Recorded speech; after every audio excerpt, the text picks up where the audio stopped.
Ya pemirsa, per 27 Juli kemarin, kasus COVID-19 di tanah air menembus angka 100.000 kasus. Selain DKI Jakarta, Jawa Timur salah satu provinsi tertinggi penyebaran COVID-19. Bahkan kota Surabaya tercatat sebagai daerah dengan angka kematian tertinggi untuk pasien positif COVID-19.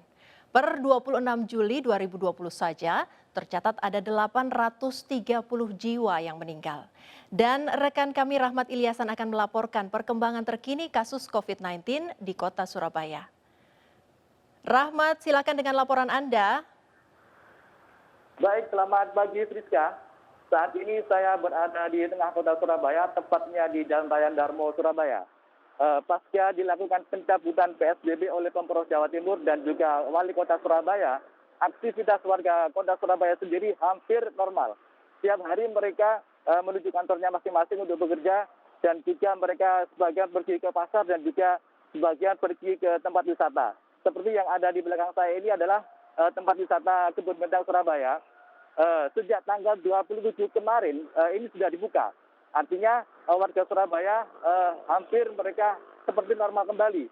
Untuk memasuki Kebun Bentang Surabaya sendiri harus mematuhi protokol yang sangat ketat. Artinya harus memakai masker dan juga harus cuci tangan dan juga harus menjaga jaraknya. Untuk masuk Kebun Bentang Surabaya sendiri harus memakai masker juga dan juga pihak manajemen itu menerapkan 2 kali shift, artinya 1.500 orang harus 1.500 orang itu dibatasi sampai segitu 1.500 orang. Dan ini ada 2 sesi, yakni dari pagi sampai siang sampai sore.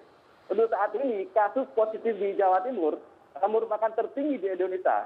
Artinya sebanyak 20.812 orang terjangkit virus corona. Sementara yang dirawat ada 6.524 dan yang sembuh ada 12.680. Artinya lebih banyak yang dirawat daripada yang dirawatnya. Yang meninggal ini pun juga tertinggi di Indonesia sebanyak 1.608 orang. Sementara di Surabaya adalah paling tinggi di antara wilayah-wilayah lainnya. Surabaya sendiri sudah mencapai angka 8.420 orang. Dalam satu hari ada tambahan 73 orang.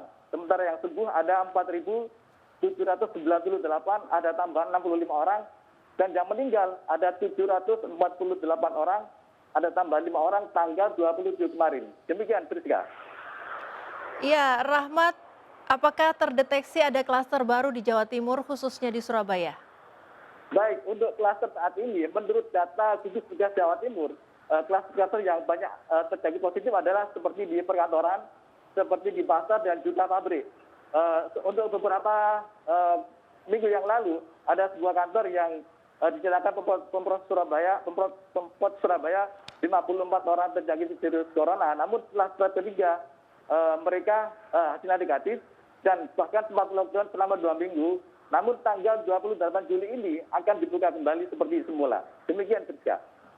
Baik, terkait klaster-klaster baru dan penambahan angka positif corona yang masih tinggi di Surabaya, apakah ada kemungkinan pemberlakuan kebijakan baru, misalnya kembali WFH untuk karyawan perkantoran atau kebijakan-kebijakan lain untuk menjaga penambahan signifikan kasus positif corona di Surabaya?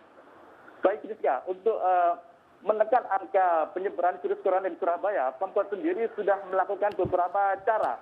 Artinya mereka harus dari pihak Satpol PP mereka melakukan razia masker atau orang yang tidak memakai masker itu dirazia oleh Satpol PP dan petugas-petugas lainnya.